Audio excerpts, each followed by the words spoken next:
नमस्कार, welcome back to बरेपाल रश्मि। मेरे channel पर आप सबका स्वागत है। आज की वीडियो में मैं आपसे कुछ बहुत ही बेहतरीन ideas, cleaning tips, hack share करूंगी जो आपके कुकिंग स्पेस को हमेशा साफ और ऑर्गेनाइज रखने में हेल्प करेंगे। So let's start today video. अपनी साफ किचन हर कोई चाहता है, मेरी किचन इतनी साफ रहे कि हर कोई उसकी तारीफ करे, और किचन को टाइम देंगे जब भी वो साफ हो पाएगी। नहीं तो फैली हुई किचन, मैसी किचन किसी को अच्छी नहीं लगती है। तो आज की जो वीडियो है उसमें बहुत अच्छी बातें आपके साथ शेयर करूंगी। मैं बहुत अच्छे प्रैक्टिकल टिप्स लेकर आई हूँ। तो जब भी आप अपने फ्रिज को खोलें, उस पर कोई भी आप साफ़ कपड़ा बांध सकते हैं। घर में बहुत सारे ऐसे हैंकी होते हैं जिनको हम यूज़ नहीं करते हैं, या हमारे घर में बहुत सारे ऐसे बेकार बच्चों के टी शर्ट होते हैं, बनियान होते हैं। उनको सही शेप में काट के आप फ्रिज के हैंडल को इस तरीके से बाइंड कर दीजिए। तो जब भी हम किचन में खाना बनाते हैं तो हमारे हाथों पर हमेशा खाने के पार्टिकल्स लगे रहते हैं, और वो कहीं ना कहीं जब हम फ्रिज के दरवाजे को खोलते हैं तो फ्रिज का दरवाज़ा बहुत ही ज़्यादा गंदा हो जाता है, और कुछ ही दिनों में वहाँ पे बहुत ज़्यादा चिकट से इकट्ठी हो जाती है। तो ये बहुत ज़्यादा अनटाइडी लगता है, बहुत ही ज़्यादा मतलब बेकार सा लगता है। यदि आप अपने फ्रिज को साफ़ रखेंगे तो इसके लिए बस ये छोटा सा हैक यूज़ करिए। फ्रिज के हैंडल पे इस तरीके से किसी भी हैंकी को बांध दीजिए और कितनी भी बार खोल लीजिए। किचन को जब भी साफ रख सकते हैं जब आपके घर के बर्तन साफ होंगे। किचन एक बार साफ करने से नहीं होती है, दिन में 3 बार नॉर्मली खाना बनता है, उससे भी ज़्यादा 2-3 बार चाय बनती है, बच्चों के लिए दूध बनता है, पूरा दिन किचन में लगे रहना होता है। लेकिन इसका मतलब ये नहीं है कि बस एक बार किचन साफ होती है। किचन की डीप क्लीनिंग बहुत ज़रूरी है, और सबसे ज़्यादा डीप क्लीनिंग आपको बर्तनों की करनी होती है, क्योंकि उन्हीं बर्तनों में आप खाना खाते हैं, और जितने साफ बर्तन होंगे उतना आपका मन खुश रहेगा। तो अपनी किचन को साफ सुथरा बनाने के लिए, उसे नीट एंड क्लीन करने के लिए सही ऑर्गेनाइजेशन की बहुत ज़रूरत होती है। सामान तो सभी रखते हैं, तो सभी अपनी अपनी कबर्ड अपनी किचन में अपने अकॉर्डिंग बनानी होती है। तो ये मेरा छोटा सा किचन है, मेरे अकॉर्डिंग है। इस किचन में मैं इसलिए खुश रहती हूँ खाना बनाते हुए, क्योंकि जो सिंक एरिया है वो मेरे अकॉर्डिंग बना था। मुझे सिंक एरिया में पहली जो रसोई थी, जैसे मैं रेंटेड हाउस में रही हूँ या सरकारी क्वार्टर्स में रही हूँ, वहाँ मैंने इस वाली प्रॉब्लम को फेस किया है। सिंक एरिया जो होता है वो बहुत ज़्यादा कंजेस्टेड होता है, डर्टी होता है। उस वाली प्रॉब्लम को मैं अपने घर में ना फेस करूँ, तो मैंने जब मेरा घर बन रहा था सिंक एरिया को बहुत ध्यान से बनवाया। तो चलिए करते हैं आज की वीडियो की स्टार्टिंग। हमारे घर में बहुत ऐसे बर्तन होते हैं जो पीतल के, तांबे के होते हैं। तांबे के बर्तनों को या पीतल के बर्तनों को आप पूजा घर में भी यूज़ करते हैं, खाने के लिए भी यूज़ करते हैं, लेकिन उन बर्तनों की सफाई बहुत ज़रूरी होती है। अब इसके लिए या तो आप हर बार पीताम्बरी खरीद कर लाएं, तो जिसमें आपके पैसे भी लगते हैं, लेकिन आज मैं बिना कॉस्ट के कोई ऐसा हैक शेयर करूंगी। जैसे कि हमारे घर में बहुत सारे सब्जी आती है, तो नींबू कभी ना कभी ख़राब हो ही जाता है, सूख जाता है नींबू, तो उस नींबू को आप फेंकिए मत। जो भी आपके घर में लोहे के बर्तन हैं, जैसे लोहे की कढ़ाई होगी, पीतल का गिलास हो गया, तांबे का गिलास हो गया, पूजा घर की प्लेट हो गई, तो उन बर्तनों पे नींबू को अच्छी तरीके से रगड़ दीजिए। 5-10 मिनट के लिए नींबू को लगाकर छोड़ दीजिए बर्तनों को, और किसी नए स्क्रबर से साबुन लगा के अच्छी तरीके से रब कीजिए। देखिए बिना केमिकल लगाए आपके तांबे के, पीतल के बर्तन कितने साफ हो जाते हैं। यहाँ तक कि आपकी लोहे की कढ़ाई भी बिना केमिकल के, कुछ भी नहीं लगाना है, सिर्फ नींबू को लगा के 10 मिनट के लिए छोड़ दीजिए।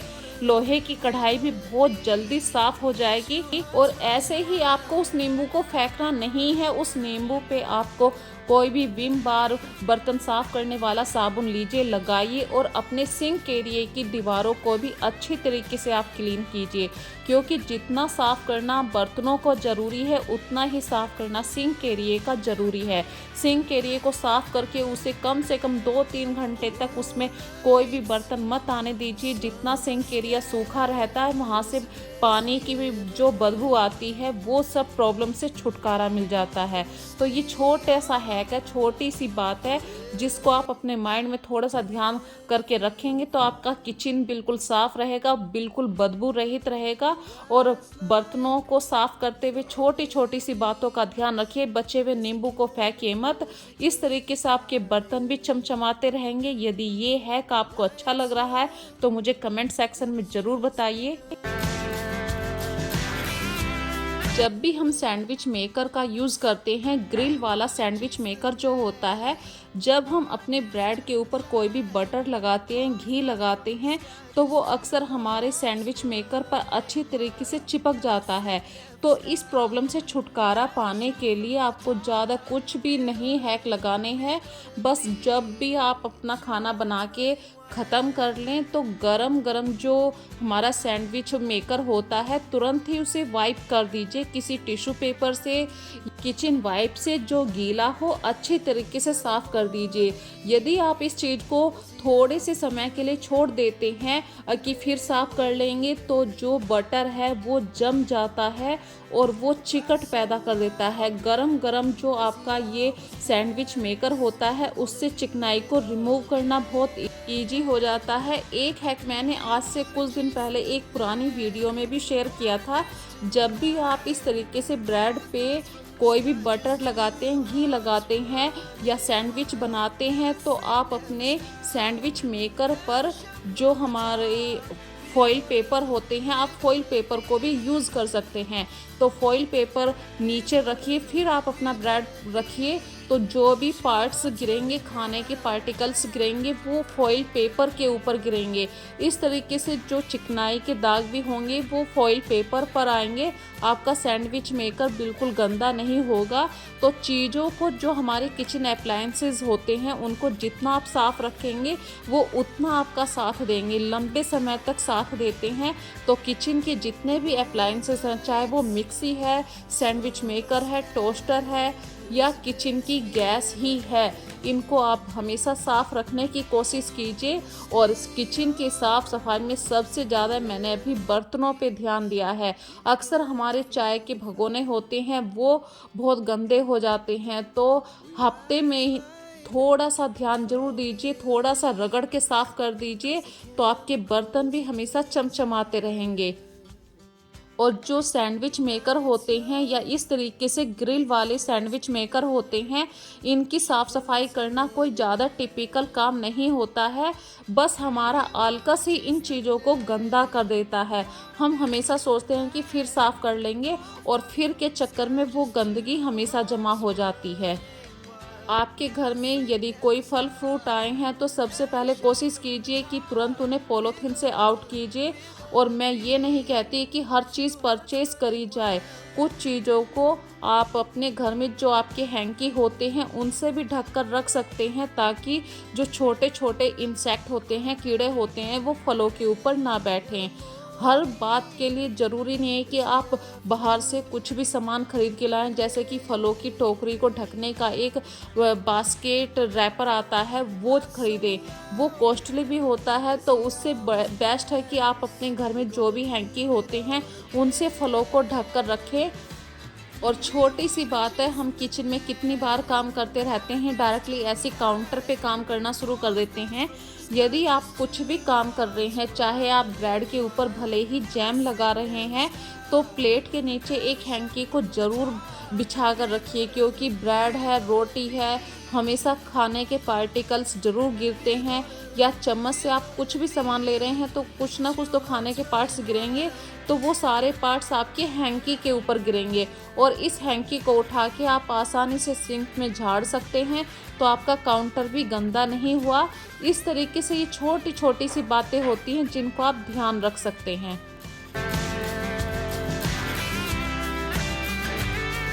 और जब हम खाना बनाते हैं तो तुरंत ही गैस को वाइप करना मत भूलिए। भले ही वो गर्म होती है, लेकिन वो इतनी भी गर्म नहीं होती है।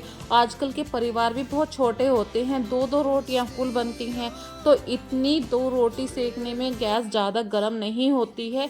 यदि आप इस काम को पोस्टपोन कर देते हैं कि भाई बाद में करेंगे, वो बाद की बात बाद में हो जाती है और हमारा किचन बहुत मैसी, अनटाइडी लगने लगता है। तो कितनी देर लगती है देखिए खाना इतनी देर में हमने परोसा है और इतनी ही देर में हमारी किचन साफ हो जाती है। यदि मैं आपको एग्जाम्पल दे के बताऊं तो मैं गंदे किचन में काम नहीं कर सकती हूं। अगर मेरा किचन साफ रहता है तो खाना बनाने में भी बहुत मज़ा आता है, मन लगता है और सबसे अच्छी बात है आप खुश मन से खाना बनाते हैं।